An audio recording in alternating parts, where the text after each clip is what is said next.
G'day guys, Mac with the Outer Circle, and today's episode is something slightly different-ish, but not. I was reading through the comments online and noted that there is a lot, probably 2/3 of the 318 comments on the article talking about the Force Organization chart are negative.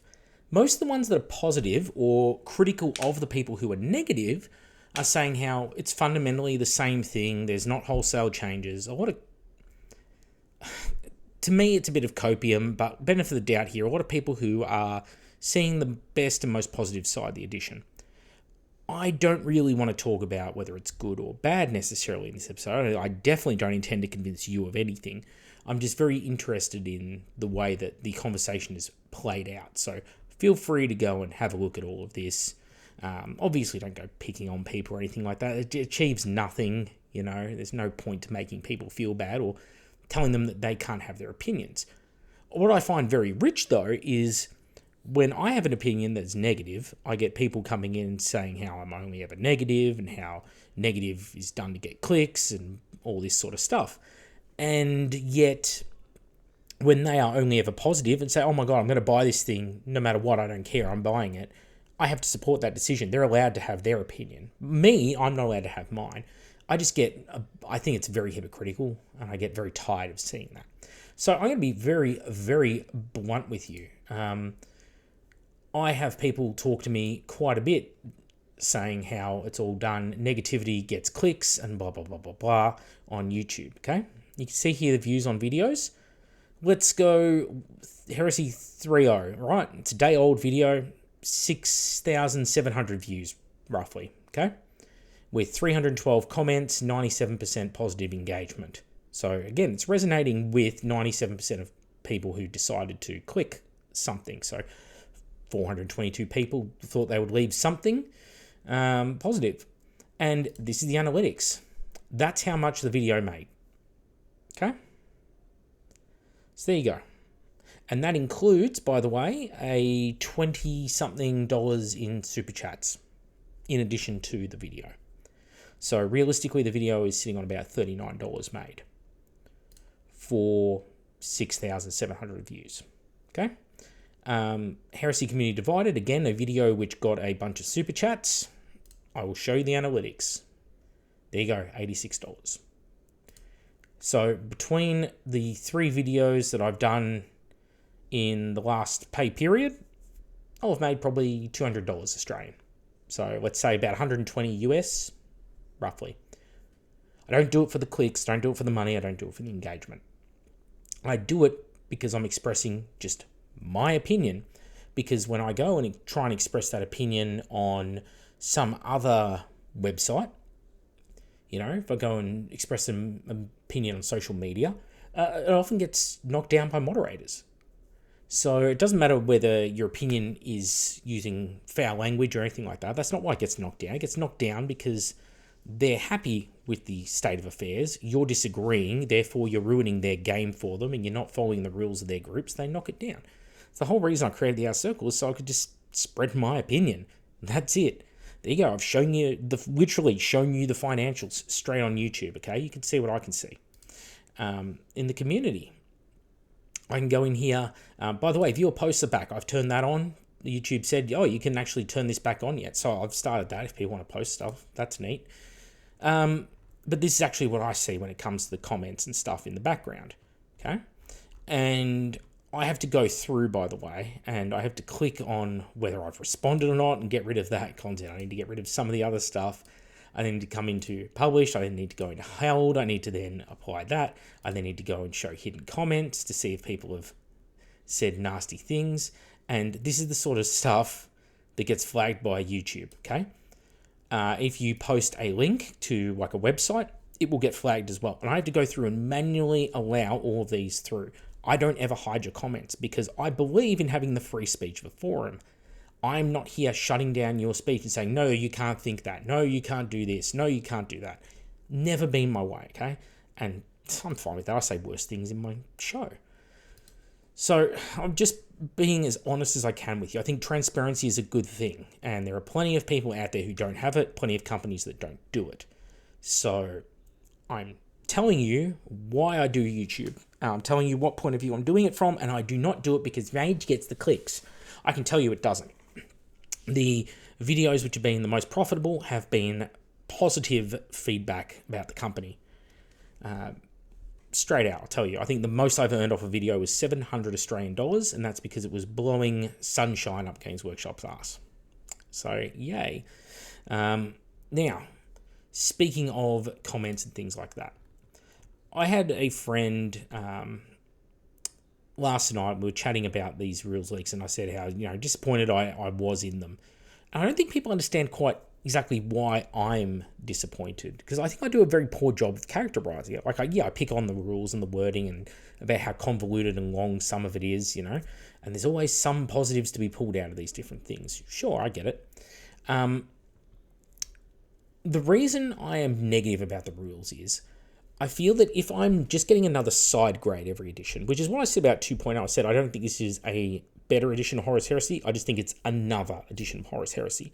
I said that when I did my original review for it back in 2022 when it dropped, okay? I think already the same thing about 3.0. I think that there is going to be a lot of bookkeeping in these new systems and narrative systems. It's going to really appeal to some people. It's going to grind the gears of others. But I think it's going to work out to be pretty much the same quality of game at the end of the day. I don't think it'll be better. I just think it'll be another edition of Horus Heresy. And therefore, a lot of my critique of the system comes from that viewpoint of, if you're not making it better, why are you making it at all and forcing me to learn a whole new game system all over again? Because you're forcing me to do this, but I'm not actually getting anything out of it. I'm just getting another edition of the game. If you're going to make a new edition and change things, at least make it better than everything that's come before it. Not just a side grade. Because if it's just a side grade to something, and now you're making me learn extra stuff, then you're actually just making it worse because you've made it harder for me. And that's where a lot of my rage towards it stems from, okay? And I think people don't understand that when they tune into the channel. They just go, oh, this phase is functionally very similar, okay? For example, here is the new charge procedure, right? So, new book, new charge procedure. Oh, sorry, that's me talking with the Games Workshop developers about the new system, how they wrote it. So, this is the new charge setup, okay? So, yep, 3 pages. It's kind of long. They've added a shooting phase where both sides make a volley attack in the middle of it, that kind of thing. And someone who's been playing this for a while not everyone, may point out that is long and convoluted and is changing up a system that wasn't really an issue to begin with. People didn't really hate the charge phase. So why is it being touched? Again, the whole question of what changes need to be touched. And there'll be other people who point out, rightfully, that, well, in the previous edition, it took just as many pages to, say the same amount of information. That's true as well. Then my question would be, what is the improvement then? If it's still 3 pages, and it still functionally works out to be the same sort of thing that happens, and yet you've now got to learn it and perform it in a different way. Shrug, don't know. What is the actual positive here? I'm making efforts now to have to learn a new system, but I'm not really seeing what the benefits of this are over the previous system. On the whole, you might argue that, now, people won't be inclined to do a 12-inch charge because they're going to get shot or something like that. Okay, maybe. Don't know. And I just think it's very interesting to see the sort of wording that comes out around this. But I don't think that is a definitive better system. Of course, you're going to have people who turn around and tell you that, well, you haven't played the game yet. But this is the unfortunate fact is those who love it and support it, great. Again, not trying to change anyone's minds here today. They kind of tend to move the goalposts. So you come in and you'll be like, oh, well, this looks kind of crap. And they say, no. Wait till you've got all the rules. So then you get all the rules and you go, it still looks kind of crap. It looks like it's just a different system. It doesn't look any better than the last one. No, you got to play it. So then you play and yeah, but like, come on, you've only played one game. Like, play a few games. Then you play a few games. Like, yeah, you've only played a few games, but have you tried these points levels? Have you tried zone mortality? Have you tried this army yet? Like, it's just a constantly moving goalpost, because it's like every time you break their little fantasy world of perfection where they've bought into the system, they get really upset about it. It's like, well, don't do that to me, you know? If you're going to set a clear set of goals for me to measure against, and I reach those goals, let me have it, you know? It's also interesting to note how many people from the content creator side are very positive about the edition. The concern I have there is that, you know, we have to be very careful if we stand to gain financially from this in what we say and do. So I often, if I'm doing reviews of products, for example, I will demonetize the videos. So I'm not being paid to essentially spout positives about something. There'll still be ads on them because YouTube will put ads on there regardless, because they want to pay for their platform. They just keep all of the ad revenue. I should point out how YouTube works. But we have to be very careful. Like, if you're creating battle reports, for example, for the system, you have to be very cautious about, you know, saying, oh, it's the best edition ever, for example. Because, like, you have a vested financial interest in saying that because you're making a livelihood out of it. Me, I do YouTube for the shits and giggles. I can put it down at any time, okay? So you kind of have to keep that in the back of your mind. If you are going to say it's the best edition ever, I think you need to come up with a very strong set of black and white, this is why I think it's better, and contrast that to the last edition if you're going to do a fair review. I don't think I do super fair reviews of these editions. I do okay reviews of them, but mine is, again, from that sort of cynical, you're making me learn new things, but you haven't actually improved things standpoint, where it's like, for every step forward you take a step back, because you don't just take the last edition and fix what was glaring issues with it. What you do is, at Games Workshop, is you just start shotgunning approach of just, hey, let's fiddle with this because we feel like it. Let's fiddle with this because we feel like it. Let's give weapons damage values. Fuck it, because we feel like it, right? When you go doing that, that causes a lot of grief. That causes a lot of the issues that we're seeing in these game systems, okay? So, actually, I'll show you some more leaks. Why not? I'll just put them up on screen. I don't give a shit, right?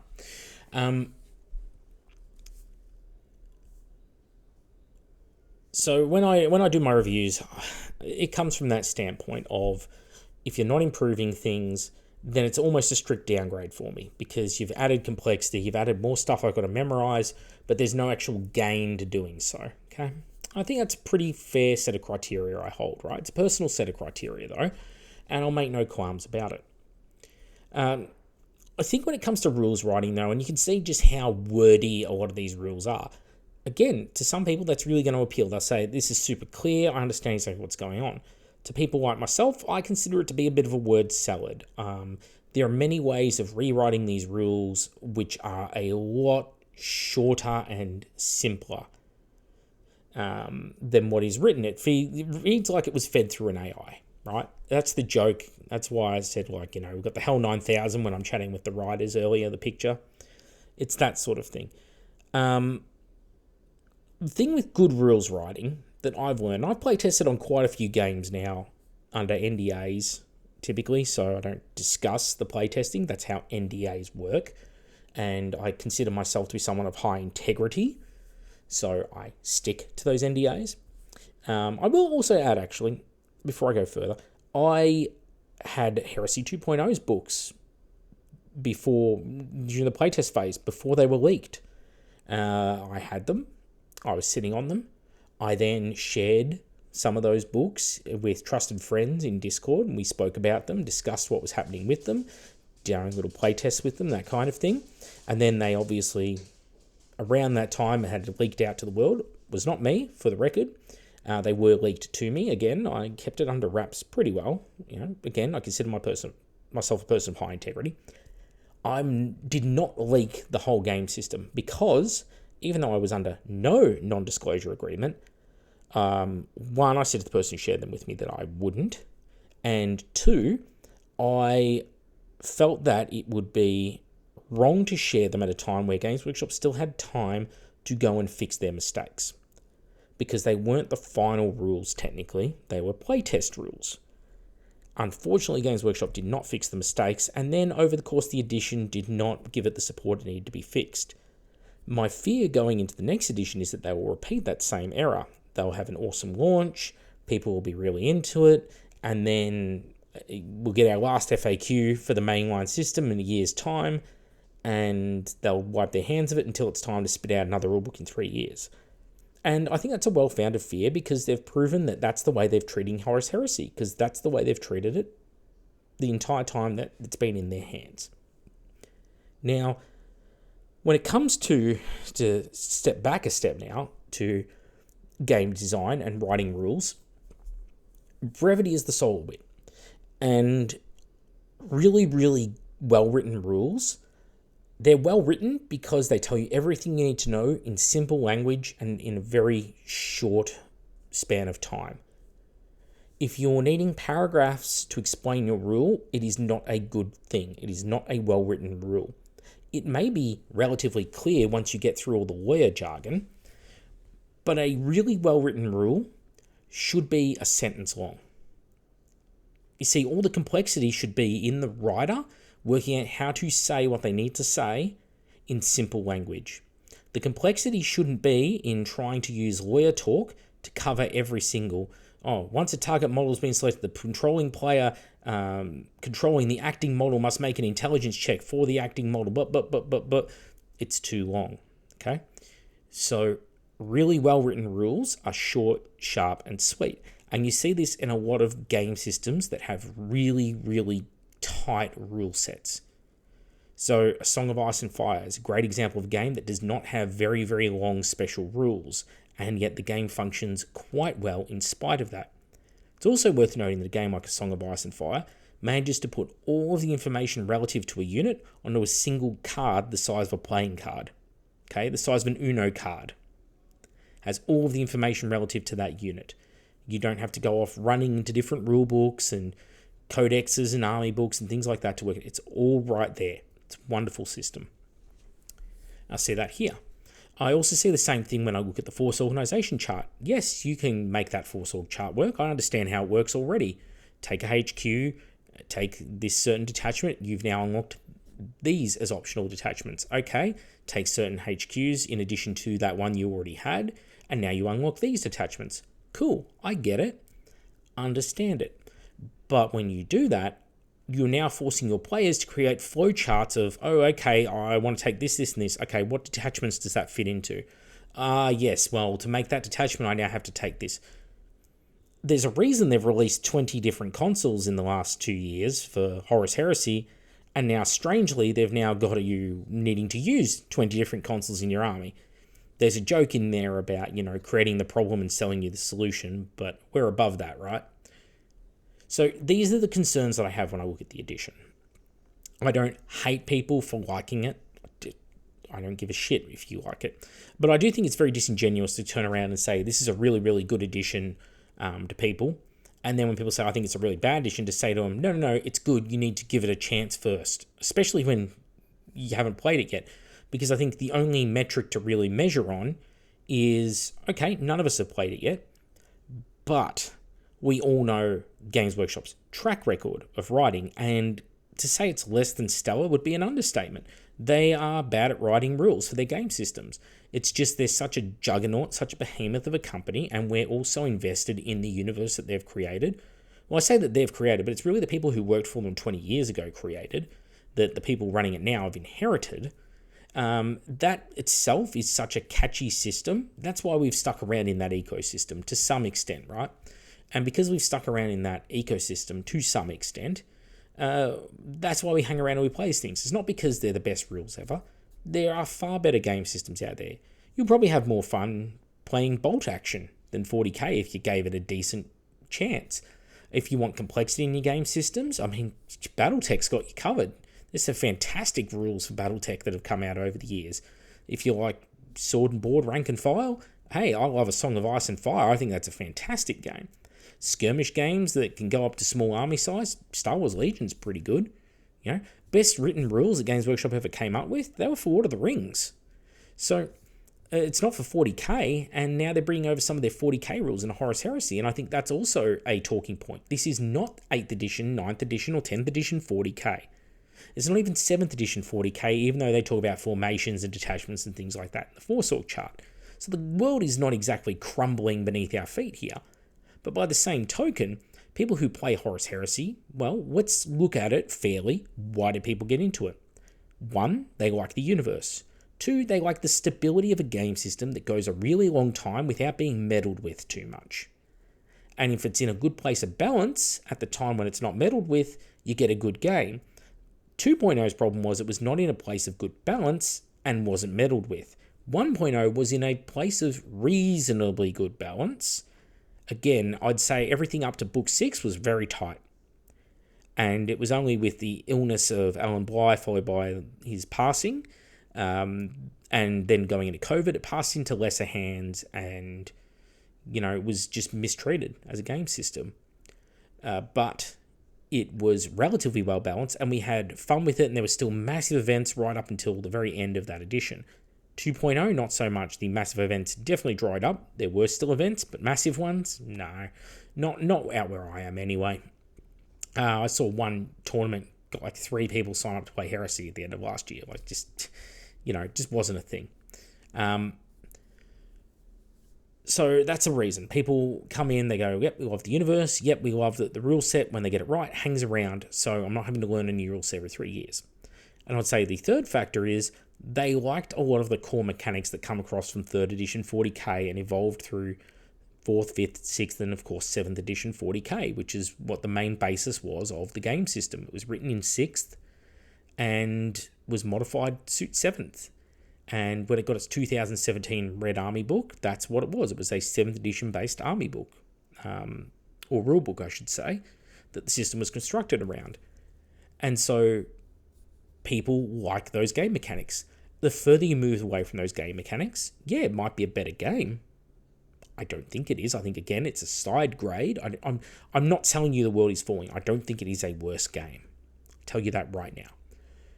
But as a side grade, you're introducing mechanics from these other game systems, like Age of Sigmar. That Force Org chart looks awfully similar to 4th edition Age of Sigmar. Maybe that's just me. I think I saw a few comments like that. Damage on the weapons, that is definitely a 40k 8th edition onwards thing. You're adding in mechanics from game systems that people have not gravitated towards. So are you trying to gravitate people from those into Heresy, or are you trying to get the people playing Heresy currently to swap over to it?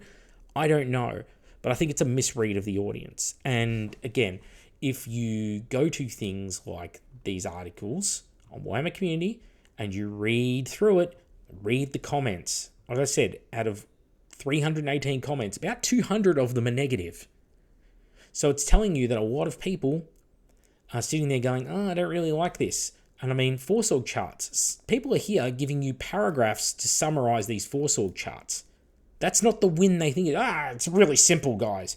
You see, if you just look at Heinlein's theorem of, if it's simple, you could explain it in a sentence, right? Old Force Org chart was really simple. You have X amount of slots. Units each occupy one of these types of slots. You can only fill up your army based on how many of those units there are. That's it. Okay? That's how it worked. And when you read through these articles, you'll find a lot of people saying this looks awful, followed by some people saying, actually, it's really, really, really simple. Okay? It's easy to explain. And you get great comments like this one, this Tom Atkins guy. All you guys had to do was fix weapon skill. Correct. By the way, they're keeping that chart. Contemptors. You need to fix select Legion, Rights of War, and special rules. Very true. They need to fix the rule Brutal. So how'd you manage to get it so wrong? Perfect. And this is the problem. Rather than coming in with a scalpel, like if you're a surgeon, patient has, they've got appendicitis. You come in, you go, geez, they've got appendicitis. What do we do, doctor? Do we fix the appendicitis? No, let's amputate the leg. Could be an improvement, I guess, but that's how it feels coming into these editions of Horus Heresy, because you come into it and you're like, yep, cool, these are the things that need changing. And then they go, no, we've changed these and we've added these mechanics. You go, well, I liked the game with the mechanics it had. Why are you changing them? I mean, it's the same as the whole wholesale changes thing. The amount of rules lawyering going on right now around that statement. Those of us, I think, who are on the right side here, I'm going to say that naturally because it's the opinion I hold, is, well, this is wholesale changes because you're changing fundamentals about movement phase, you're changing fundamentals about how charge and assault works, you're changing how weapon damage is allocated and performed, you've changed just about every rule under the sun. I mean, breaching is now what old rending used to be, and old rending has become auto wounding if you roll your rending roll on the to hits, right? So like you're changing all the special rules, and I mean you saw what shred became, and you're changing all of these facets of the game. You've changed how vehicles take damage, you've changed how many hull points they have, you've changed how force organization. Is that not wholesale change? And you'll have people waterboarding you and gaslighting you, telling you in the comments, no, that's not wholesale change because, like, yeah, there is still a movement phase. Yeah, there is still a shooting phase. Yeah, there is still an assault phase. It's basically the same game still. And you're like, oh, well, by that metric, Rogue Trader is the same game. Because it has shooting and it has movement and it has assault. So I guess they're pretty much the same thing. Oh, well, fuck, actually, they've brought over a bunch of mechanics from that to this edition. So sure, it is the same game, So I don't think it's a fair argument. There's massive changes that have been made because someone felt like it would be a really cool thing to do those changes. That's really what it comes down to. You get really disingenuous ones here, like there are only two things wargamers hate, change and things remain the way they are. No, that is a horrible statement to make because it reduces all the nuance out of the argument. And yeah, it's great for meme factor, like people will give you thumbs up, hey, it was a very witty remark. No, people hate changing things that work, and people hate things remaining the way that are shit. That is the truth of it. So if you change things that are bad and make them better, people like it. But when you change things that people like already, they get grumpy. We're really simple creatures like that. So I think reducing it down to a meme like that, it is funny, but it's very disingenuous, And yeah, I think if you read through the comments on multiple things, look, it's not sky is falling. I really want to stress this point, I said it before, I'll say it again. I don't think it's a terrible edition. Not yet. Give it time for that opinion to be formed one way or another. But I'm not seeing anything that makes me go, this is a glowing standout, exponentially better than the last. I'm not seeing that. I'm just seeing another side grade. And I go, well, great, you've invalidated all of my books and you're making me learn new stuff. And the gain is what? So I think that's a very easy metric to measure whether or not a system is good or bad. It's a personal one, but I'd be very curious what metrics you like to measure your systems by. So yeah, this is again, I'm dialing down the Outer Circle character just by 5% for this episode, okay? Because the Outer Circle, the personality, the way I speak in the videos is me, but it's ever so slightly more, if that makes sense, than what I am in real life. So I'm dialed it back a little bit, being very transparent with you about my thought process in this episode. Like I said, I'm showing you the financials on the page, okay? So you can't sit there and accuse me of, it's all for profiteering. Like, mate, making like $200 in this month, Australian. Like, it's not for profiteering, okay? Like, there's still hours of recordings that's gone into it. There's still editing in the background, stuff like that. Still got software that I use, time that it takes to record it. It's not free. I earn way more teaching engineering than I do from YouTube.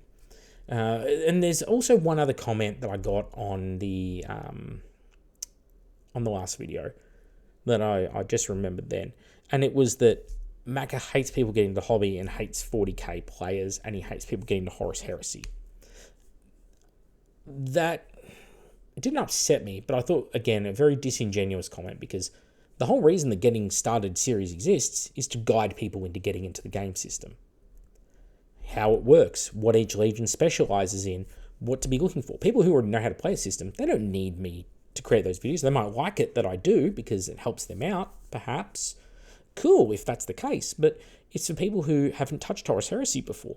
And they're coming in, they're like, I want to know what this is all about. I want to do this thing. That's why I created them. Because that was something I felt I could do that was a positive contribution to the community. It beats the crap out of making negative content. It is by far the most popular content. It is the content that actually makes me money.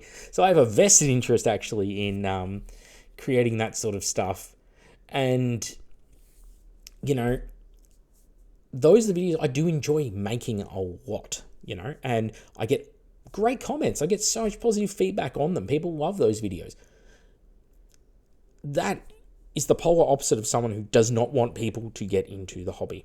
I want you to get into the hobby. The whole reason I groan at Games Workshop and go off at them for their predatory pricing practices is because I see it as making it harder for people to get into this hobby and enjoy it.